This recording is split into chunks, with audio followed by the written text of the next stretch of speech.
بسم اللہ الرحمن الرحیم۔ شادی کے بعد لڑکے کی ہر بات کو اس کی پتنی کے ساتھ جوڑ دیا جاتا ہے، جبکہ لڑکا اپنے پریوار کے بارے میں سب سے پہلے سوچتا ہے۔ پھر بھی یہی سمجھا جاتا ہے کہ لڑکا بدل گیا ہے، اسے صرف اپنی بیوی کی فکر ہے۔ ایسا کیا ہو جاتا ہے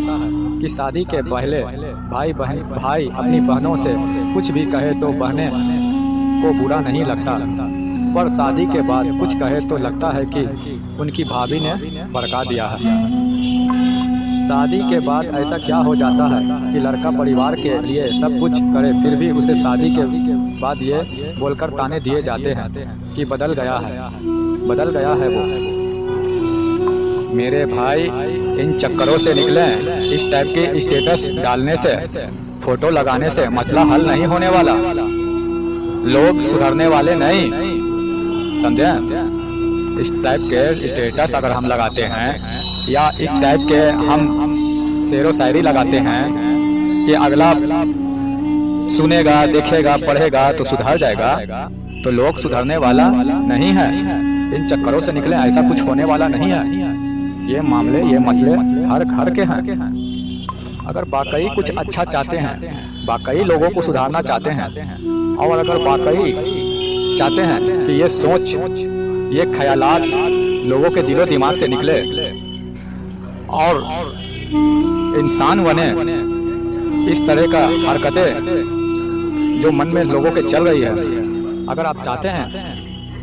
اس طرح کا حرکت ان کے من سے نکلے، ایسی سوچ، گندی سوچ نکلے، تو کچھ الگ ہٹ کر کرنا پڑے گا، اور وہ ہمارے سرکار دو عالم صلی اللہ علیہ وسلم کے طریقہ مبارک، ان کے طریقوں کو پکڑنا پڑے گا، ان کے حیات مبارک کو دیکھنا پڑے گا، غور طلب کرنا پڑے گا۔ ہم آپ سوچتے ہیں کہ ایسے لوگوں کی سوچ کو کیسے بدلیں، کیسے ان کو سمجھائیں کہ جیسا یہ سوچ رہے ہیں ویسا نہیں ہے۔ اگر شوہر بھلا بھی چاہ رہا ہے، نیک بھی چاہ رہا ہے، سب کے لیے بھلا بھی چاہ رہا ہے، ماں، بھائی، بہن اور اپنی بیوی سب کے لیے بھلا چاہ رہا ہے، ایک نظر سے دیکھ رہا ہے، پھر بھی ایسے لوگ غلط سوچتے ہیں۔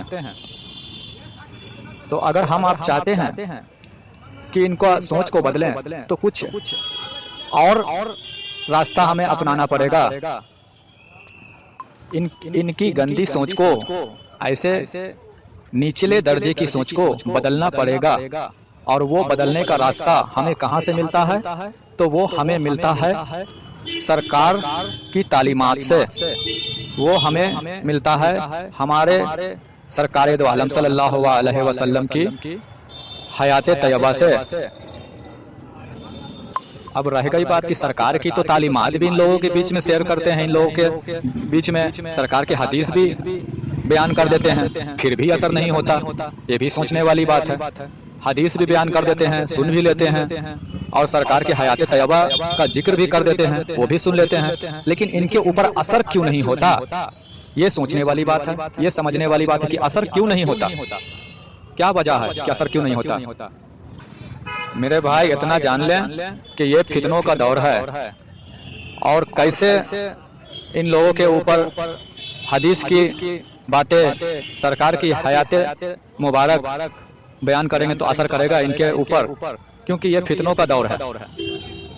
ان ساری باتوں پر توجہ دینے سے بہتر یہ ہے کہ ہم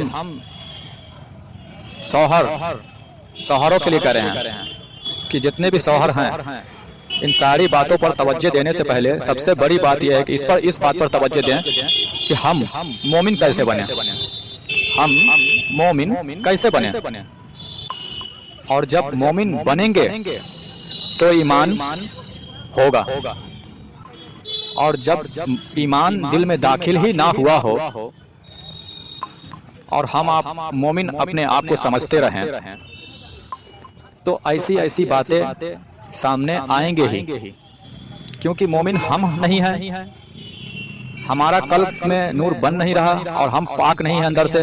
ہمارا قلب پاک نہیں ہے، ہم مومن ہیں نہیں، تو پھر اگلوں کو جو بھی ہم دین کی، حدیث کی روشنی میں سرکار کی حیات طیبہ بیان کریں گے، ان کے اوپر اثر نہیں ہوگا۔ اور جب ہم مومن بنیں گے، ہمارا دل پاک ہوگا، ہمارے دل میں نور بنے گا، تو پھر اس کے بعد جو ہم ان کے آگے جو تعلیمات رکھیں گے تو اس تعلیمات میں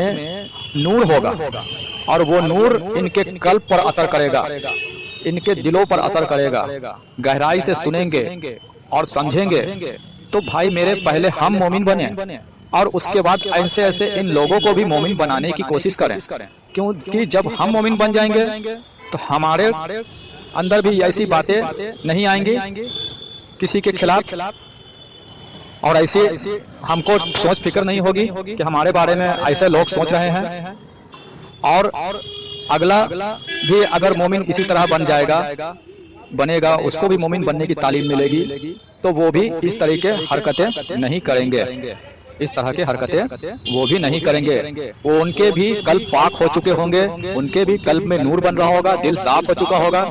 اور وہ بھی اس طرح کے حرکتوں سے باز آ جائیں گے اور محبت سے رہنا سیکھیں گے، محبت کو ترجیح دیں گے۔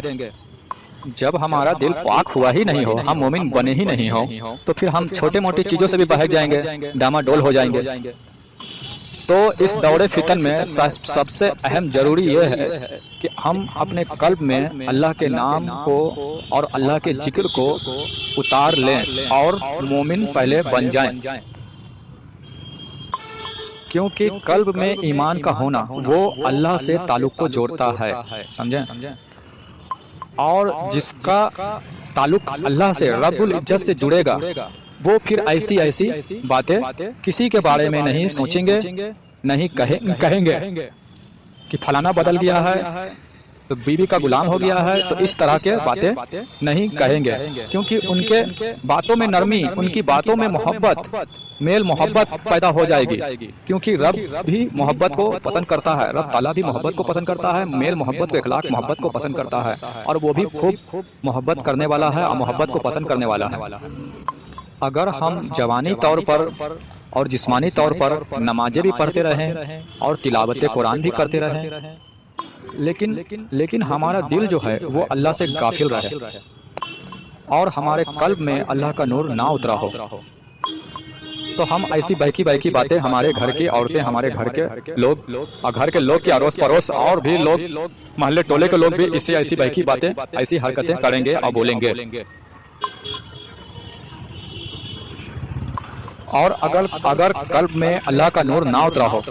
تو دوسری سب سے بڑی بات یہ ہے کہ ہماری ساری نمازیں بھی ضائع ہو جاتی ہیں، ہمارے روزے بھی ضائع ہو جاتے ہیں، اور اللہ سے تعلق بھی نہیں جڑ پاتا ہے۔ تو اس دور فتن میں سب سے بڑا اہم کام اپنے قلب کو اللہ کے نام سے منور کرنا ہے، بیدار کرنا ہے،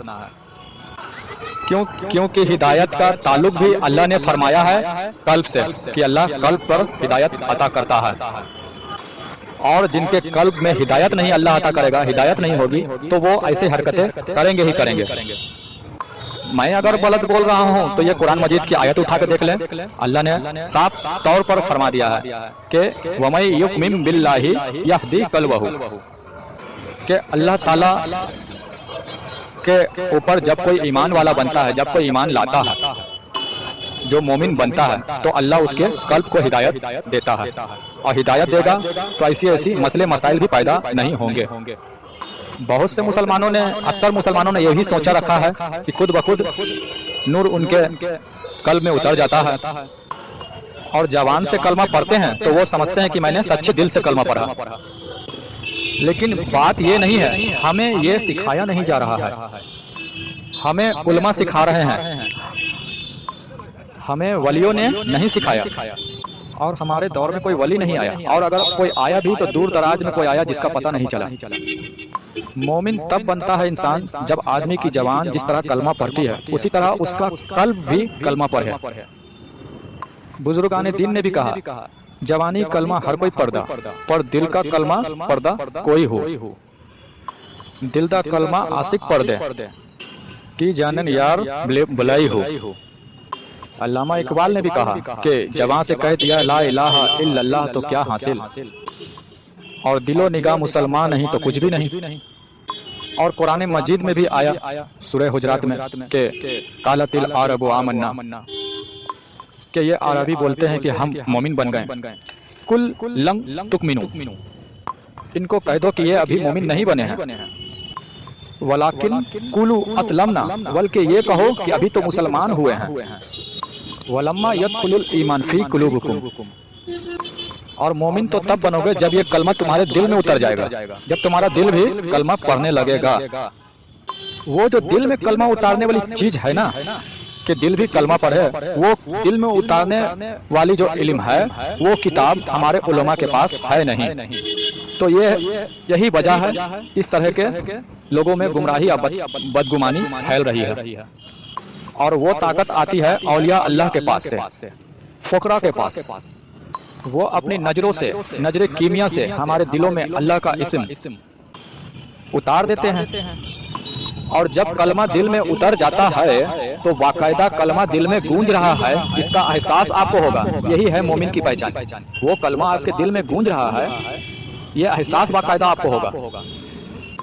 بلکہ ایک حدیث شریف میں یہاں تک آ گیا کہ نبی پاک صلی اللہ علیہ وسلم مولا علی کو کہا کہ مولا علی اپنی آنکھیں بند کریں، کہ گمد عینک یا علی، کہ اے علی اپنی آنکھیں بند کر، واسمع فی قلبک لا الہ الا اللہ محمد الرسول اللہ، فرمایا کہ تجھے آواز آئے گی تیرے قلب سے کلمے کی۔ تو یہ خواب و خیال کی باتیں نہیں ہیں، یہ حقیقت ہے۔ اب حضور نے اگر فرمایا ہے کہ تیرے قلب میں لا الہ الا اللہ کی آواز آئے گی، سن، میں تو اس طرح سے بات نہیں کر سکتا، وہ مولا علی ہیں، ہمارے آقا و مولا ہیں۔ یہ ہم حضور صلی اللہ علیہ وسلم نے جس طرح سے گفتگو کی ہوگی، جس طرح سے ان سے مخاطب ہوئے ہوں گے، وہ میں فرما رہا ہوں۔ اللہ معاف فرمائے، اللہ معاذ اللہ، میں اس طرح سے ان کے شان میں الفاظ نہیں کہہ سکتا، بس اللہ ہمیں معاف فرمائے۔ بس میں حضور نے اس طرح سے ان سے مخاطب ہوئے ہوں گے جو میں ان کے باتوں کو، ان کے حدیثوں کو میں بیان فرما رہا ہوں۔ تو سنتا تو آدمی اسی چیز کو ہے نا جب آواز کو جائے گی، تو اس سے معلوم یہ ہوا کہ دل بھی کلمہ پڑھتا ہے، اور اس دل کو کلمہ پڑھانا انسان کے بس کی بات نہیں، سمجھیں؟ اور اس دل کو کلمہ پڑھانے کے لیے مرشد کامل کو ڈھونڈنا پڑتا ہے۔ تو میرے بھائی اور میرے بہنوں، اپنے قلب کو پاک کریں، اپنے قلب کو منور کریں، کسی مرشد کامل کو تلاش کریں، پھر یہ سارے مسئلے مسائل، سارے یہ جھگڑے، یہ جھنجھٹ، یہ لفڑے سب اللہ کے فضل سے سماپت ہو جائیں گے۔ سب کا دل میں نور ہوگا، سب کا دل پاک ہوگا، تو ایسی باتیں کبھی نہیں آئیں گے آپ لوگوں کے بیچ، اور ایسا آپ لوگوں کو فکر، ٹینشن بھی نہیں ہوگا کہ فلانا ایسا سوچ رہا ہے ہمارے بارے میں، ہم بھلا چاہ رہے ہیں پھر بھی ہمارے بارے میں ایسا سوچ رہا ہے، شوہر کے بارے میں ایسا سوچا جا رہا ہے، تو بیوی ایسا سوچ رہی ہے، تو ایسا کچھ نہیں ہوگا۔ سب کے دل پاک جب ہو جائیں گے، سب کے دل میں نور بنے گا، تو پھر ایسی کوئی مسئلے مسائل کھڑے نہیں ہوں گے۔ اگر شوہر جو ہے وہ اپنی بیوی کو اجازت دے کہ وہ سچا مرشد کامل ڈھونڈے اور اپنا دل کو پاک کرے اور مومنہ بننے کی کوشش کرے، شوہر جو ہے وہ مومن بننے کی کوشش کرے، صحیح مرشد کامل کو تلاشے اور مومن بننے کی کوشش کرے، اور اپنے گھر والوں کو بھی یہی تعلیمات دے، اور اسے بھی بیدار کرے کہ اپنے لیے کوئی اچھا سچا مرشد کامل ڈھونڈے کہ جس سے دل میں نور بنے اور وہ لوگ بھی مومن بنے۔ اور جو مرشد دل کو کلمہ پڑھا دے اور تو سنے اپنے دل کی آواز، تو وہ سمجھ لے مرشد کامل ہے۔ اور جو یہ کام نہ کر سکے، پیر بنا ہے لیکن یہ کام نہ کر سکے، دل کو کلمہ نہ پڑھا سکے، تو اس کو بوری میں بند کر کے بہا دو۔ ایسے مرشدوں کو مرشد نہ مانو۔